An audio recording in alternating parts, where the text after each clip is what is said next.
बाजूहून परत तसाच आवाज आला, अगदी विचित्र, व करण दचकून तिकडे फिरला. त्याच्या इर्दगिर्द भयानक काळोख होता. करण कुठे होता त्याचे त्यालाच समजत नव्हते. किती काळोख होता आजूबाजूला, व त्यातच शरीराला भिनलेला अशक्तपणा.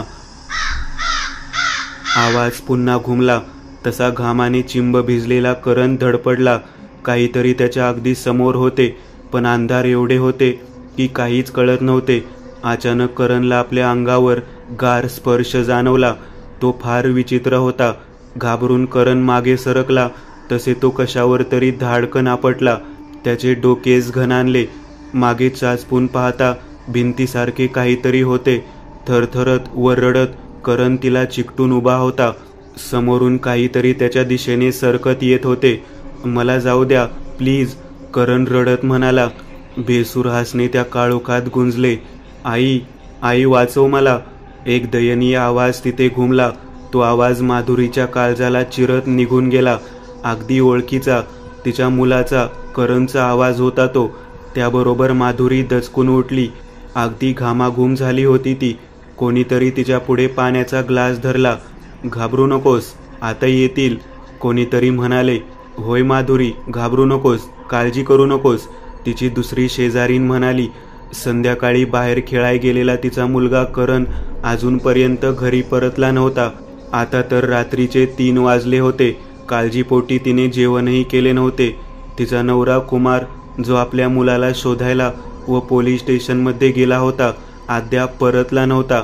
ती हॉलमध्ये बसली होती. सोबत तिच्या शेजारणीही होत्या व त्यांचे मुलेही. तिचा डोळा केव्हा लागला तिचे तिलाच काही कळले नव्हते. वरून ते भयानक स्वप्न व तो संपूर्ण शरीर हेलावून सोडणारा तिच्या मुलाचा आवाज.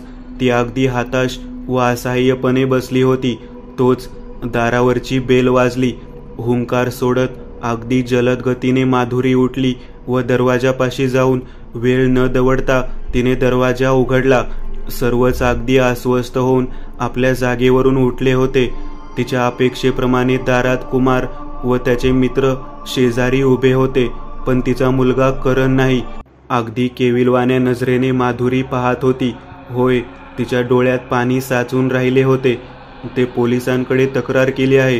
करणला सर्वत्र शोधले, पण नाही सापडला तो, कापऱ्या आवाजात कुमार म्हणाला. दाटून राहिलेला आपला आवाज फाडत माधुरी खाली कोसळली. तिच्या रडण्याने तिथे असलेले सगळेच हादरले. सर, ती मुले आणि त्यांचे पालक आले आहेत. हवालदार आत येत म्हणाला. बरं, त्यांना आत पाठव. काहीच वेळात हवालदार सर्व मुलांना व त्यांच्या पालकांना घेऊन आतमध्ये आला. तो लहान मुलांचा घोळका चांगलाच घाबरला होता. सुभाषचे तिकडे लक्ष गेले व त्याने विचारले, अच्छा, तुम्ही करणचे मित्र ना? करणचा विषय निघताच ते आणखीनच घाबरून गेले. बघा मुलांनो, घाबरू नका, फक्त त्या दिवशी काय घडले होते ते सांगा. सुभाषने त्यांना धीर देत विचारले. पण कोणी तोंड उघडत नव्हते. त्यांच्यात करणची बहीण वैशाली होती. ती म्हणाली, त्या सोसायटीच्या थोड्या दूर असलेल्या मोकळ्या मैदानात खेळायला गेलो होतो, कारण आम्हाला क्रिकेट खेळायचे होते. काही मित्र सोडले तर आम्ही सगळे तिथे होतो. जास्ती मुले नसल्याने आम्ही टीम न बनवता आळीपाळीने खेळत होतो. त्यामुळे आम्ही सर्वच खेळण्यात व्यस्त होतो व आम्हाला आजूबाजूचे भान राहिले नव्हते. खेळता खेळता सूर्य केव्हा मावळून गेला आम्हाला कळले नाही. मग आम्ही सर्व घरी जाण्यासाठी मागे फिरलो, तेव्हा आमच्या लक्षात आले की आमच्याबरोबर करण नाहीये. वैशाली पुढे म्हणाली, इथेच कुठेतरी असेल. म्हणून आम्ही त्याला हाका मारू लागलो, पण काहीच उत्तर आले नाही. आता आम्ही सर्व खूप घाबरून गेलो होतो व आमच्या पुढे आता एकच मार्ग उरला होता. मैदानाच्या टोकाला काही वाळलेली झाडे होती, तिकडे जायचे, पण आमच्याने हिंमत होत नव्हती. सूर्य मावळून गेला होता व अंधार पसरत चालले होते व ती जागाही आधीच खूप भयानक भासत होती. तरी आम्ही मोठ्या हिमतीने त्या झाडांच्या दिशेने गेलो. आम्ही त्या झाडी शिरलो. वरून करणला हाक देत होतो. तिथेच काही पावलांवर एक खूप जुनी विहीर होती. अचानक पानांतून सळसळत एक मोठा साप निघून गेला व आम्ही पुरते घाबरून पळालो. वैशालीने आपले बोलणे थांबले व ती खाली मान घालून आपले अश्रू पुसू लागली. तिच्या वडिलांनी तिच्या खांद्यावर हात ठेवला व तिला धीर दिला. अच्छा, करणला कोणी पाहिले नाही काय? तो नेमका कुठे गेला ते? सुभाषने दुसरा प्रश्न विचारला. सर्व मुले एकमेकांच्या तोंडाकडे पाहत होती. तोच करणचा मोठा भाऊ अजित, जो तिथे घोळक्यात होता, तो उत्तरला, मी पाहिले होते. तो लघवीसाठी म्हणून सांगून त्या वाळलेल्या झाडांकडे गेला होता व तो गेला आणि कुठे गेला कोणाला काहीच कळले नाही. आता त्यांच्यासह तिथे असलेले सगळेच भावूक होऊन गेले होते. सुभाषलाही काय बोलावे ते सुचत नव्हते. तो म्हणाला, शहरात काही आठवड्यापासून लहान मुले बेपत्ता होत असतात. तुम्ही निष्काळजी कसे काय असू शकता? असो मुलांनो, तुम्ही घाबरू नका, पण विनाकारण घरातून बाहेर पडू नका. जे काही खेळायचे ते आपल्या सोसायटीतच खेळा. होय, आम्ही चुकलो, पण साहेब प्लीज माझ्या मुलाला शोधून काढा, त्याला वाचवा प्लीज सर. कुमार आपले हात जोडत म्हणाले, आमचा तपास सुरू आहे, आपण काळजी घ्या. सुभाष म्हणाला. सुभाष काहीतरी विचार करत तसाच जागेवर बसून होता. तसा पुढच्याच क्षणी तो तडक उठला व आपल्या टीमला घेऊन तो बाहेर पडला. त्याची गाडी त्याच शहरातील मैदानात येऊन ठेपली. एक अगदी मोकळे रानमाळासारखे होते, पण त्याच्या टोकालाच काही वाळलेली झाडे होती, ज्याचे बुंदे व फांद्या काळ्या पडलेल्या होत्या. सखाराम, ही जागा इतकी मोकळी का? सुभाषने सहज हवालदाराला विचारले. सर, शहरातील लोक थोडे घाबरतात येथे येण्यासाठी. सखाराम म्हणाला. काही कारण असेल ना? सुभाषने विचारले. भूत. सखाराम थोडा घाबरत म्हणाला. बरं, आपण आपला तपास करूयात, सुभाष म्हणाला व तो आपल्या माणसांसह त्या वाळलेल्या झाडांकडे जाऊ लागला. ते अगदी जवळ आले तसे तेथील नकारात्मकता त्यांना जाणवू लागली. झाडीत खाली वाळलेल्या काट्या व पालापाचोळा होता. त्यामधून वाट काढत सुभाष हवालदारांसह आजूबाजूची पाहणी करत आतमध्ये शिरला. तसा तो थोडा दचकला. एक जीर्ण झालेली विहीर काहीच अंतरावर होती. ती खूपच जुनी वाटत होती. इथे सांभाळून, सुभाष म्हणाला व सावकाश विहिरीच्या दिशेने सरकला. सुभाष त्या पडक्या विहिरीच्या दिशेने सरकला. त्याची टीम आपापल्या परीने आजूबाजूचा परिसर तपासत होती. सुभाष आतापर्यंत विहिरीपर्यंत पोहोचला होता व तो आतमध्ये डोकावणार तोच एक टोपी त्याला विहिरीच्या बाजूला दिसली. काही पावले उचलताच सुभाष तिथे पोहोचला. ती एक ऑरेंज कलरची टोपी होती व तिच्यावर कॅपिटल के होता. सुभाष ती पिशवीत भरतो न भरतो तोच विहिरीच्या मागच्या बाजूला पालापाचोळ्यात त्याला काहीतरी पांढरट दिसले. तसा तो पुढे सरकला. तिथे समोरच एक पांढरा बूट पडलेला होता. हा नक्कीच त्या मुलाचा असावा, सुभाष विचार करत होता. न तोच त्याला पुढचा धक्का बसला, पण तो काही बोलणार तोच एका हवालदाराच्या ओरडण्याचा आवाज त्याच्या कानी आला. तसा तो दचकला. काय झाले? सुभाषने कटाक्ष हवालदारांवर टाकत विचारले. सर, हा पांडू घाबरला व मलाही घाबरवून सोडेल, सखाराम म्हणाला. यस पांडू, दिवसाढवळ्या तुला इतके घाबरायला काय झाले? सुभाषने विचारले. सर, ते विहिरीत, पांडुरंग अडखळला. ते ऐकताच सुभाषच्या काळजात धस झाले. नक्कीच त्या मुलाचा मृतदेह विहिरीत असावा या विचाराने सुभाष पुढे सरकला.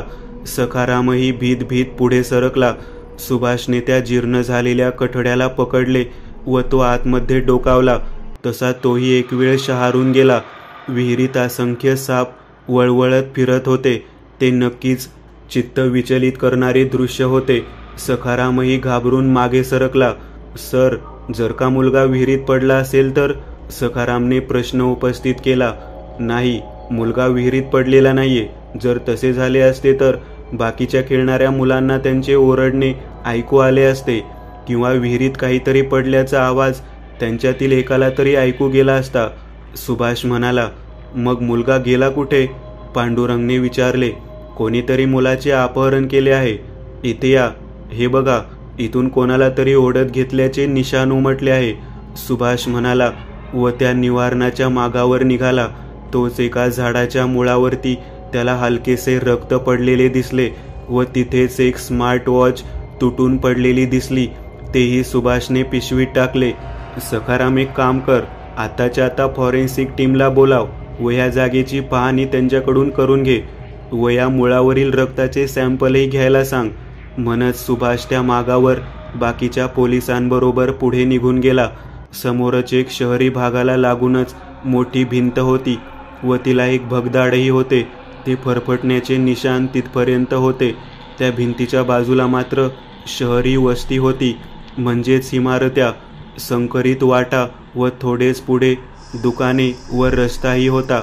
इन्स्पेक्टर, एक काम करा, हा सर्व परिसर तपासून काढा व इथल्या प्रत्येक दुकानावर चौकशी करून पहा, प्रत्येक व्यक्तीशी विचारपूस करून पहा व प्रत्येक CCTV कॅमेरा तपासून पहा. मुलाला इथूनच कोणीतरी गायब केले आहे, सुभाष म्हणाला. त्याबरोबर बाकीचे पोलीस कामाला लागले. सुभाष तेथून थेट कुमारच्या सोसायटीत गेला व लागलीच तो त्याच्या फ्लॅटमध्ये गेला. डोरबेल वाजवताच काहीच वेळात दरवाजा उघडला गेला.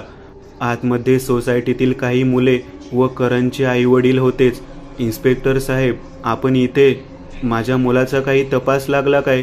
माधुरी घाईत आपल्या जागेवरून उठत म्हणाली.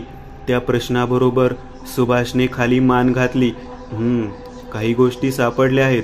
तुमचा मुलगा नक्कीच सलामत असेल असे सांगता येत नाही. बरं झाले त्याचे मित्रही येथेच आहेत.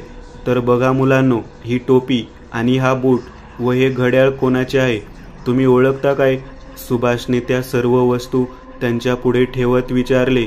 सर, हे सर्व करणचेच आहे. त्या संध्याकाळी ही टोपी व हा सूज त्याने घातला होता व हे घड्याळही त्याच्याजवळ होते, करणचा भाऊ अजित म्हणाला. ते सर्व पाहून सर्वांची काळजी आता अधिकच वाढली होती. त्या संध्याकाळी तुम्ही नक्कीच त्या मैदानावर होतात?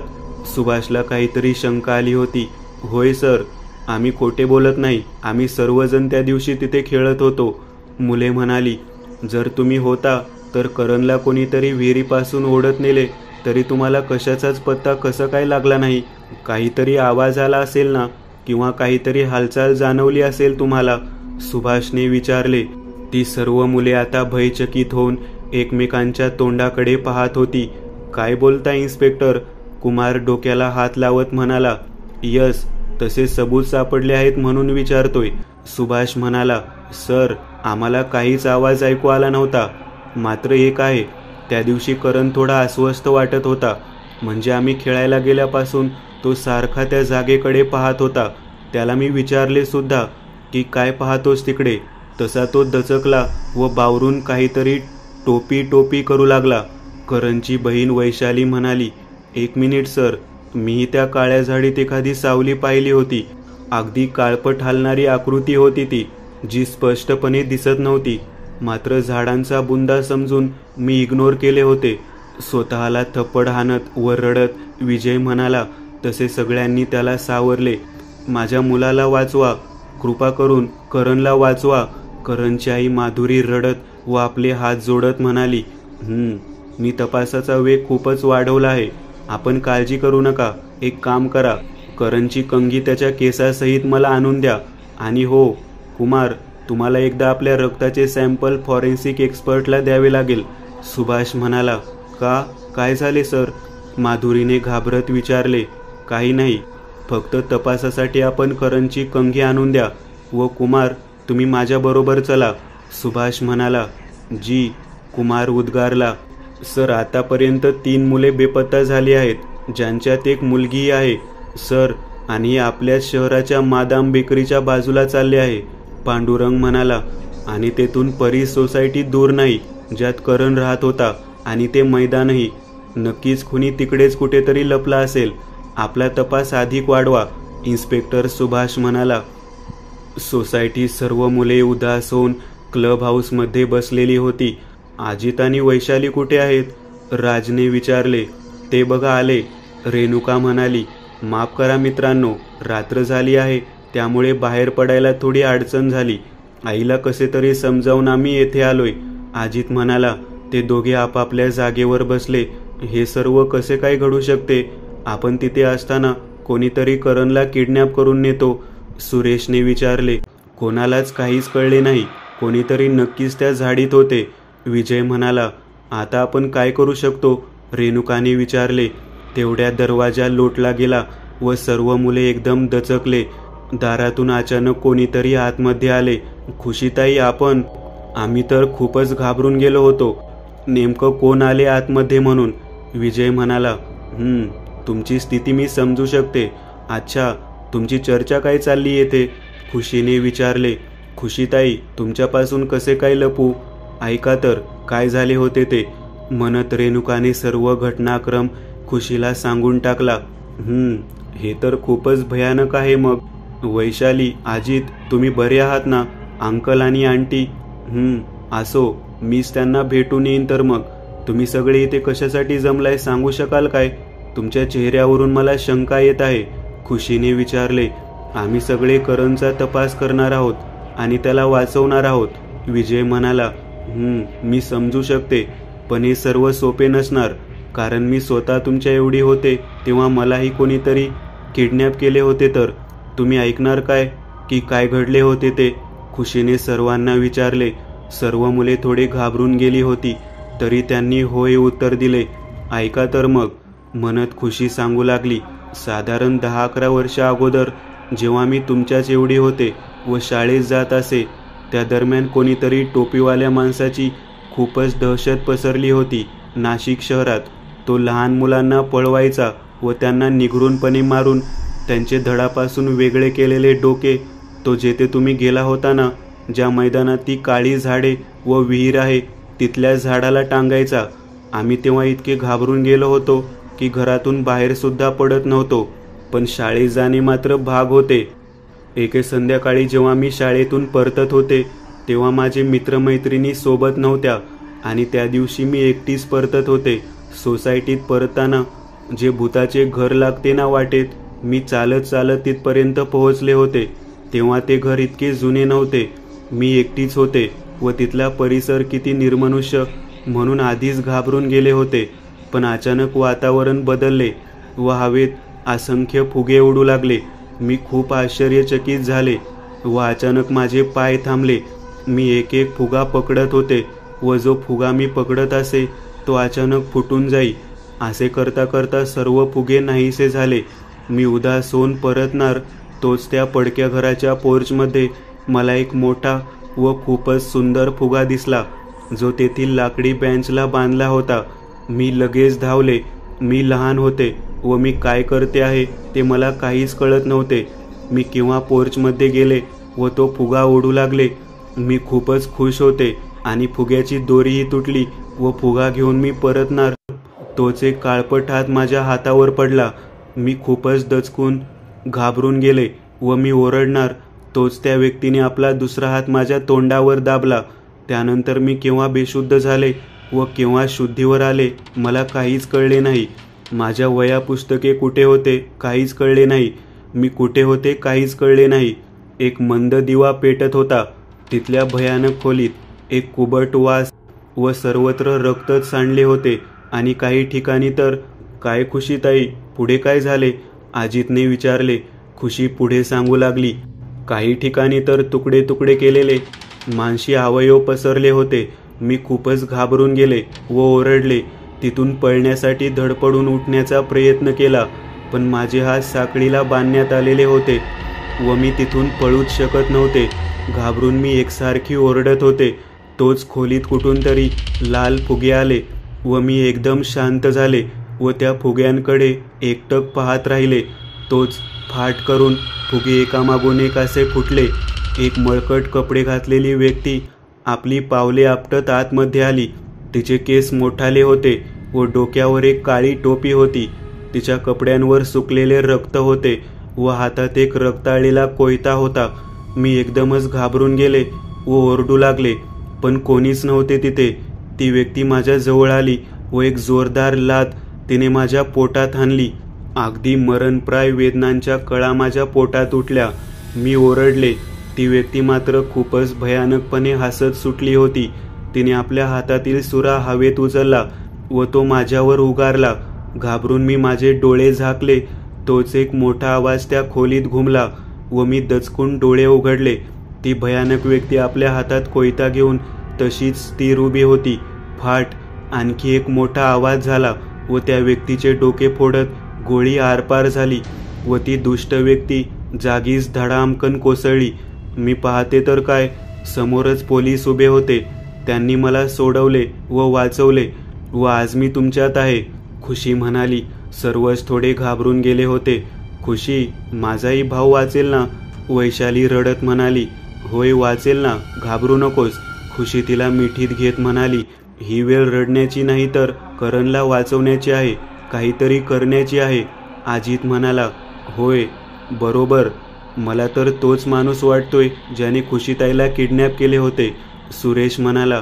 होय, टोपी असेच करण करत होता ना त्या दिवशी, बरोबर ना वैशाली? विजय म्हणाला. पण ते कसे काय शक्य आहे? 10 वर्षापूर्वीच त्या वाईट माणसाला माझ्या डोळ्यांदेखत पोलिसांनी गोळ्या झाडल्या होत्या व तो आता या जगात नाही, मरण पावला आहे. खुशी म्हणाली. मग त्याचे भूत असेल काय? रेणुका घाबरत म्हणाली. भूताचा विषय निघताच सगळे शहारून गेले. अरे तुम्ही 21व्या शतकात राहता नाही काय? आणि हे भूतबीत काही नसते. हा एखादा वेडा माणूस आहे जो हे सर्व करत आहे, किंवा कोणीतरी पैशांसाठी करणला किडनॅप केले असेल. खुशी म्हणाली. मग काय करायचे खुशीताई? आपण आम्हाला मदत करणार ना करणला शोधायला? दाटलेल्या गळ्याने वैशालीने खुशीला विचारले. होय नक्कीच, आता मी आले आहे ना, मग असे उदास होऊ नका. आपण नक्कीच करणला शोधून काढू व त्याला वाचवू व सुखरूपपणे घरी परत आणू. तुम्ही घाबरू नका. चला आधी एकदा अंकल आणि आंटीला भेटून येऊ. खुशी म्हणाली. Hello sir. अरे सखाराम, मी निघतच आहे पोलीस स्टेशनकडे. तरी काही अर्जंट आहे का? सुभाषने बूट पायात घालत विचारले. खूपच अर्जंट आहे सर. काय झाले? मी ऐकत आहे, बोल. सुभाष म्हणाला. सर, त्या मैदानात जुन्या विहिरीपाशी त्या काळ्या झाडीत अपहरण करण्यात आलेल्या मुलांचे डोके सापडले आहे सर, लवकर या. सखाराम म्हणाला. काही कुत्री भुंकत व त्या झाडापाशी घुटमळत होती. हवालदार त्यांना तेथून पळवून लावण्याचा प्रयत्न करत होते. खूपच गर्दी जमली होती आणि सर्व मीडियावाले नानाविधी तर्कवितर्क करत सुटले होते. सुभाष कसा तरी गर्दीतून आतमध्ये आला. सखाराम कुठे आहे ते सर्व? सुभाषने तिथे येताच हवालदारांना विचारले. सर, विहिरीपाशी एका झाडाला टांगलेली आहे ते. गस्त घालताना कुत्र्यांच्या जमावाने आणि भुंकण्याने शंका आली होती. सर्व खाली सांडलेले रक्त कुत्र्यांनी चाटून खाल्ले आहे आणि त्या झाडाच्या फांदीला लटकत असलेल्या डोक्यांशिवाय काहीच पुरावा उपलब्ध नाही. सखाराम म्हणाला. बोलत बोलत दोघेही आतापर्यंत तिथपर्यंत पोहोचले होते. फोटोग्राफर फोटो काढत होता तर फॉरेन्सिक टीम आजूबाजूचे नमुने गोळा करत होते. 10-12 फुटाच्या उंचीवर 3 डोकी टांगलेली होती. रक्तनलिका सुकून खाली लोंबकळत होत्या व ते तिन्ही चेहरे अगदी पांढरे फटफटीत झाले होते. त्यांच्या चेहऱ्यावर असंख्य जखमा होत्या. एकाचे तर होठच गायब होते. दुसऱ्याचे दोन्ही डोळे फुटलेले होते. कोणीतरी एका झटक्यात त्यांची मान धडावेगळी केलेली वाटत होती. माशा घू घू करत घोंगावत होत्या. सखाराम, कोणी पाहिले नाही काय काही? सुभाषने विचारले. नाही सर. सखाराम उद्गारला. शहराच्या बाजूला असलेल्या जंगी मैदानाजवळील पडक्या विहिरीपाशी व तेथील झाडीतील एका झाडाला काही आठवड्यापासून बेपत्ता असलेल्या मुलांचे धडावेगळे केलेले डोके टांगलेले आहेत आणि खुनीचा अद्याप काहीच थांगपत्ता नाही. पोलीस आपले काम जोमाने करत आहेत व खुनी लवकरच आपल्या ताब्यात येईल असे त्यांचे सांगणे आहे. सिरियल किलरकडून अगदी निगरूनपणे प्राण गमावलेले 3 चिमुकले आहेत व त्यांची ओळख ह्याप्रमाणे आहे. पहिली एक मुलगी आहे जिचे नाव अपर्णा राम तीर्थकर पाटील, वय वर्ष 13. दुसरा मुलगा आहे ज्याची ओळख मयंक श्रीधर पवार, वय वर्ष 14. तिसरा मुलगा आहे ज्याचे नाव करण कुमार देसाई, वय वर्ष 13. ते शब्द ऐकताच खुशीच्या हातातील कप निसटून पडला व ती लागलीच करणच्या फ्लॅटकडे धावली. एकच ओरडा संपूर्ण सोसायटीत पसरला होता. लागलीच खुशी आतमध्ये गेली. करणची आई दुःखाने ओरडत व आपली छाती बडवत होती. अजित व वैशाली एकदम स्थिर झाले होते. सर्व शेजारी तिथे हजर होते व माधुरीला धीर देत होते. पण वेळेने घात केला होता. खुशीताई, आपण करणला वाचवू शकलो नाही. वैशाली रडत खुशीच्या कुशीत शिरली. सर्वांच्या डोळ्यात पाणी होते. अजित एकदम स्थिर होता, पण पुढच्याच क्षणी तो रागात उठला व समोरचीच खुर्ची त्याने दूर भिरकावून दिली. करण, तो दुःखाने ओरडला. अजित सांभाळा. विजय व बाकीचे मित्र त्याच्या दिशेने धावले व त्यांनी त्याला पकडले. विजय, सोड मला. नाही सोडणार मी त्या खुनीला. माझ्या भावाचा जीव घेतला त्याने. रागात थरथरत व झटके देत अजित म्हणाला. अजित, शांत हो. असे रागात आपण काहीच करू शकत नाही, पण शांत डोक्याने सर्वच निभावणार. एकदम शांत हो आणि बस जागेवर. आणि फ्रेंड्स, तुम्हीही बसा, खुशी म्हणाली. अजित रागातच खाली बसला. सर्वजण आपापल्या जागेवर बसले. हा खून तर सेम टू सेम जेव्हा मी लहान होते तेव्हा जसे खून घडत होते त्याच पद्धतीने झाला. खुशी अडखळली. खुशीताई, तोच खुनी असेल, शंकाच नाही. चला, त्याला जिवंत सोडता कामा नये, अजित म्हणाला. अगदी बरोबर, सर्व उतरले. त्याला नक्कीच सोडायचे नाही आहे. मरेल तो. पण ती व्यक्ती 10-11 वर्ष आधीच मरण पावलेली आहे. मग त्याच प्रकारे हा खेळ त्याच साखळीने कसा काय सुरू झाला? खुशीने प्रश्न उपस्थित केला. मला वाटते ही वेगळी व्यक्ती असेल, जी त्या मेलेल्या व्यक्तीला ओळखत असावी व त्याच्या मृत्यूचा बदला घेत सुटली असावी, रेणुका म्हणाली. अगदी बरोबर, राज म्हणाला. आणि त्याचे मूळ तेच भूताचे घर असावे. तो खुनी तिथेच असावा, विजय म्हणाला. ह्या सर्वांचे मूळ तर सापडले, पण फ्रेंड्स, आपल्याला एकदम सावध असावे लागेल आणि आपण पुढे जे काही करणार आहोत तेही एकदम सावधपणे करावे लागेल, खुशी म्हणाली. सर, काय झाले? तुम्ही इतके चिंतित का दिसता? सखाराम, चिंता करू नको तर काय करू? बाहेर मीडियावाल्यांनी तर डोके खाऊन टाकले आहे. असे वाटते जसे काही हे सर्व आज पहिल्यांदाच जगात घडले आहे. सुभाष डोक्याला हात लावत म्हणाला. नाही सर, पहिल्यांदा नाही. मी इथलाच आहे. तुम्हाला ठाऊक आहे ना, असेच काहीतरी आजपासून 10-11 वर्ष अगोदर नक्कीच घडले होते सर. कोण विसरेल ते सर्व प्रसंग? सर, खूपच भयानक होते ते सर्व. अगदी अंगाचा थरकाप उडाला होता. आणि सर, त्याच घटनांची पुनरावृत्ती आता होऊ लागली आहे. सेम टू सेम ठिकाण, सेम टू सेम खुनाची प्रक्रिया, विशाल कुलकर्णी बोलून गेला. विशाल, तू खरे बोलतोस काय? सुभाषने आश्चर्याने विचारले. होय सर, विशाल उद्गारला.